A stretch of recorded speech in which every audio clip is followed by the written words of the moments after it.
So, sorry, Year 11, if you're just tuning in, we're doing a session on opposition to the Nazis. So, opposition before the war, we're talking about mainly passive, not entirely, but mainly passive opposition. So, this is like less aggressive or less kind of dramatic. They're not like very often blowing things up at this point, okay? And we see this especially from youth groups. And chiefly, these are people who don't want to join the Hitler Youth.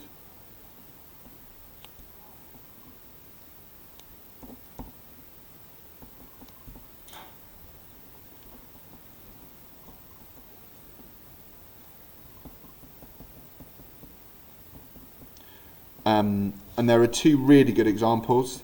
The first one is the Edelweiss Pirates. And you might remember me like singing you that song, right, and talking about the blokes going up the mountain, and girls going up the mountain to get the Edelweiss, the sign of being a true German. And this became like a counter movement to the Nazis. So typically before the war, they are running their own camps. So they're not going to Hitler Youth camps, they're not joining the Hitler Youth. Of course, by the late 1930s, it's actually become compulsory to join the Hitler Youth.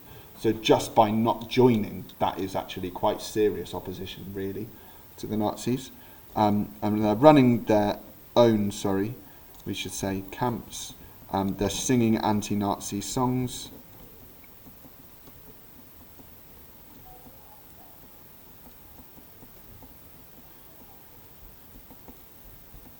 And then by the late 1930s, we start to see their opposition kind of stepping up a bit,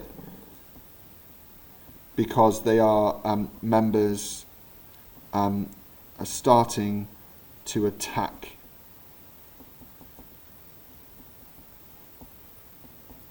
Hitler Youth members. Okay, so they're like sort of attacking them in the streets and things like that.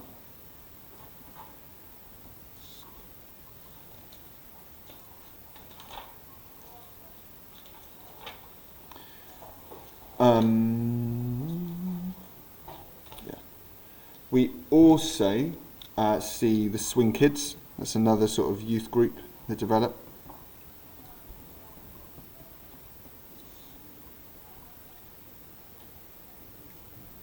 And typically their opposition becomes in listening to American jazz and swing music.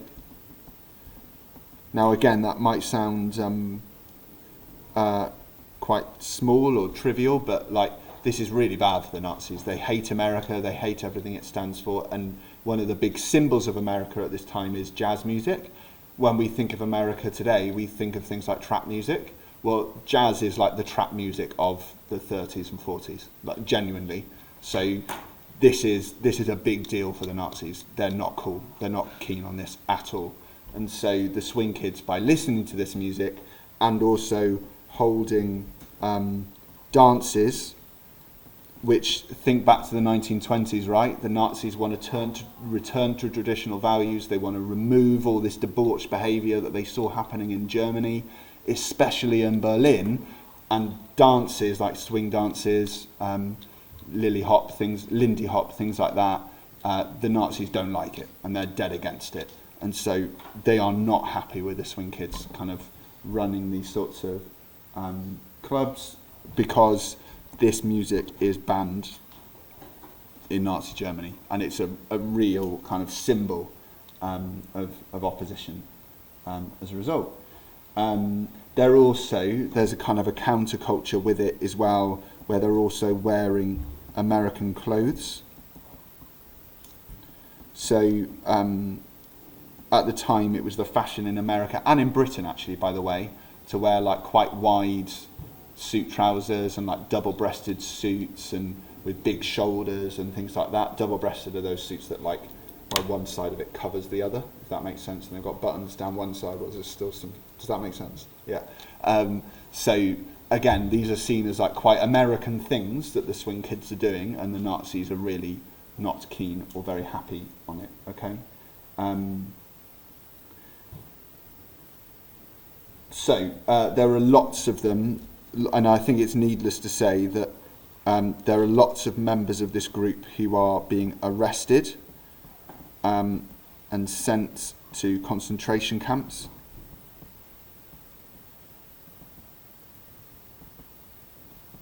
Because they are being specifically targeted by the Gestapo.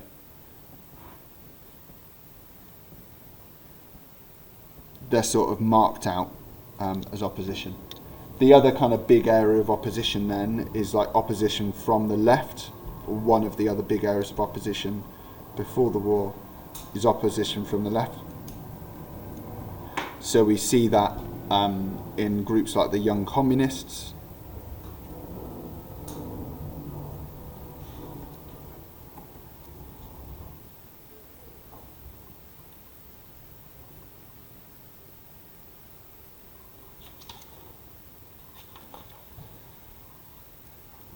and we also see this in the Communists, right? The Communist Party has officially been banned after 1933 and the Reichstag fire. However, that doesn't mean they just stop. They just continue in secret. So they're still kind of, they're in opposition to the Nazis. They are spreading lots of newsletters. They have a newsletter called The Red Flag.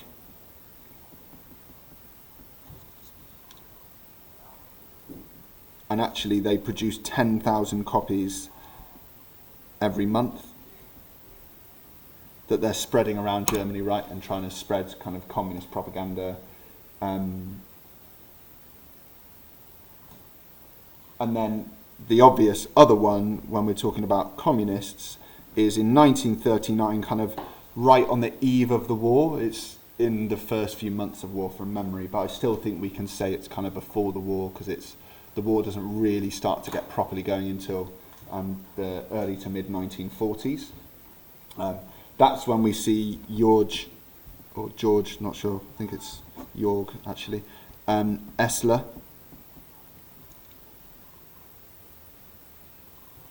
who tries to assassinate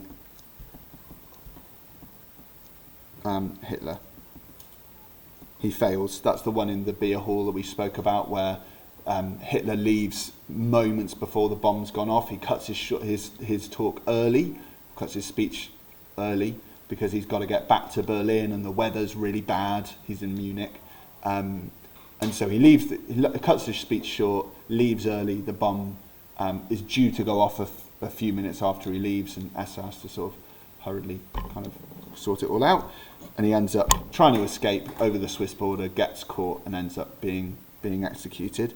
But he tries to assassinate Hitler, and he is a communist. Okay? All right? So that's opposition from the left. And then I suppose the last group which you can talk about is opposition from the church.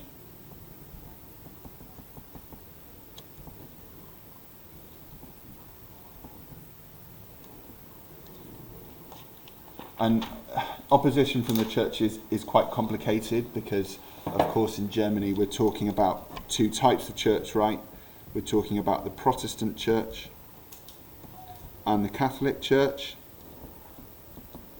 The first thing to say is there is no whole-scale, like there's both the Catholic and the Protestant church, especially the Catholic church, they don't come out and say the Nazis are bad as a whole. Especially the Catholic Church, and really that's motivated by them trying to protect themselves to a degree. You can't blame them, because the Nazis also create their own church, right? The Reich Church, and they don't want the Catholic Church don't want their church to be shut down by the Nazis. They still want people to be able to go and worship. But there is still kind of some opposition from leaders. So Martin Niemöller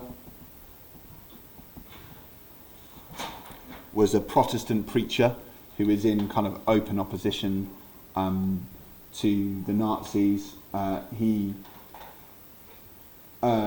He creates his own church, the non, hold on one sec. The non-Nazi confessional church.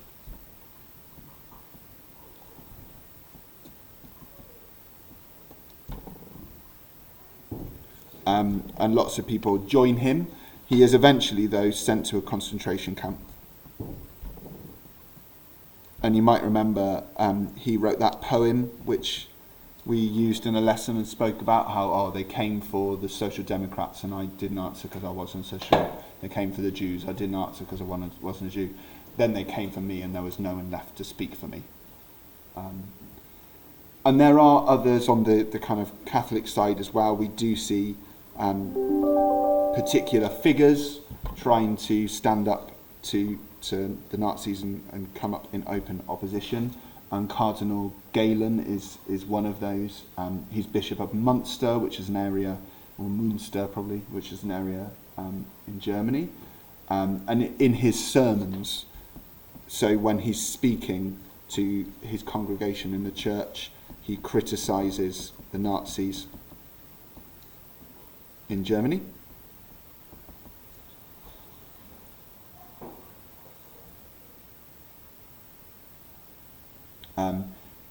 He's quite high profile. He's a cardinal, so that means he's supports the Pope. He's quite high up in the Catholic Church, so the Nazis kind of can't get rid of him. They sort of have to leave him saying bad stuff about the Nazis.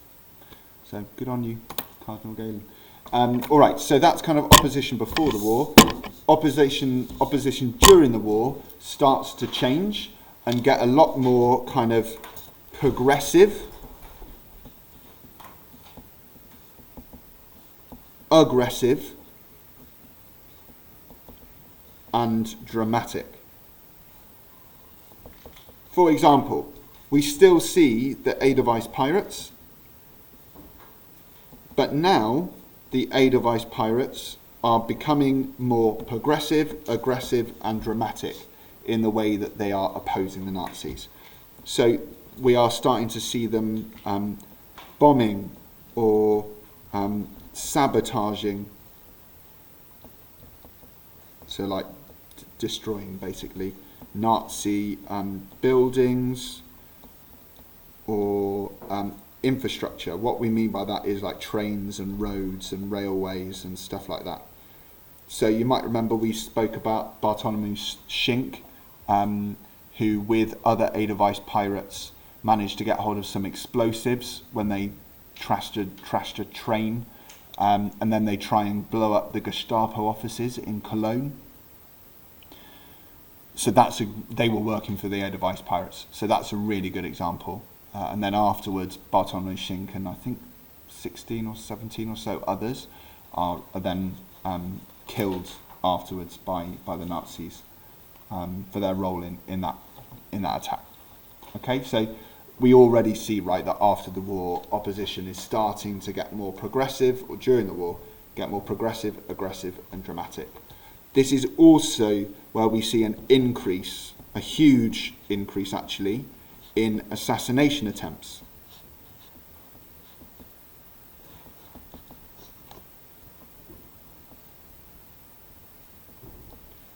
I guess the most famous one comes in 1944, in July 1944, with Operation Valkyrie,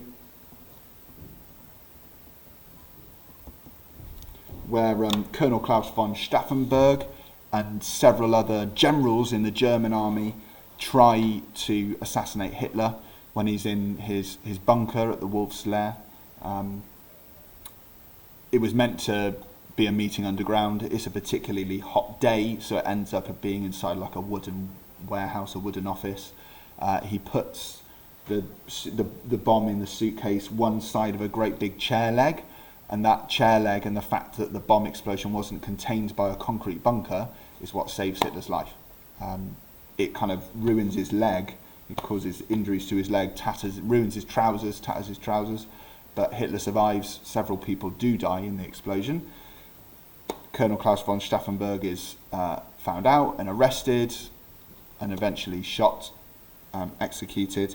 But that's one example of a huge rise in assassination attempts against Hitler.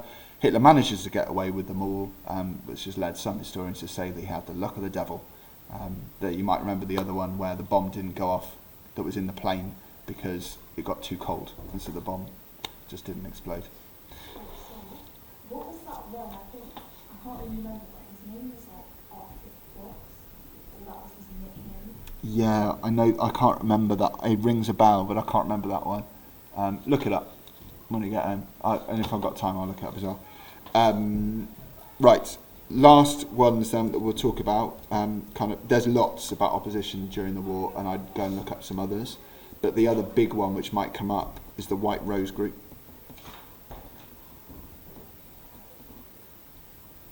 So that is Hans and Sophie Scholl, or rather it ends up being led by Hans and Sophie Scholl. And you might remember that they had that really kind of impressive and well-organised way of delivering leaflets around Germany that were talking about the terrible things that were happening in the war, like at Stalingrad, where thousands of Germans were being killed, and how awful the Nazis were as leaders, what they were doing to Untermenschen, etc., across the city and cities, and how they kind of delivered those by getting a train ticket to a different place, leaving their leaflets in a carriage and then going and sitting somewhere else, going collecting their leaflets. No, that's not true, is it? They got their leaflets sent in the post to another place, then they got the train and they, etc., etc. Look it up. They had that really cool way of, I can't remember it exactly, but spreading things around so they wouldn't get caught, right? And then all of a sudden, in Munich University, Hans and Sophie Scholl drop a load of leaflets and shout, and they all land on that caretaker, remember, who chases them out the door and runs down the street trying to find them. They end up getting arrested. Why did they do it? We don't know. But what the White Rose Group and Hans and Sophie Scholl, who were eventually executed as a result of their opposition, what that does show us, right, is that clearly opposition to the Nazis is stepping up during the war, especially after 1942, when the war starts to go quite badly for the Nazis. Because, of course, Hans in particular had been quite an active member of the Hitler Youth. He went to rallies at Nuremberg, for example, and he actually carries the flag at one of those rallies. Okay, so these are, before, you might say, in some ways, fanatical Nazis, so something changes. Right, so that is opposition. There are other groups which you could go and look at and think about. I'm just checking through my textbook to remind me if there's any particularly that I need to tell you about. No, don't think so. But there's other ones you could go and look at. This isn't by any means what's going to come up. I was just saying to the students who are here that I can't predict this one. So I would go and study everything, how Hitler becomes dictator, how he gets control, what changes for people in Germany, boys, children, girls, adult men or women, and Untermenschen. What it's like under Nazi occupation in the war in the Netherlands and Poland. They were our case studies, and equally what changes for German people during the war. So I'd do it all if I were you. Good luck.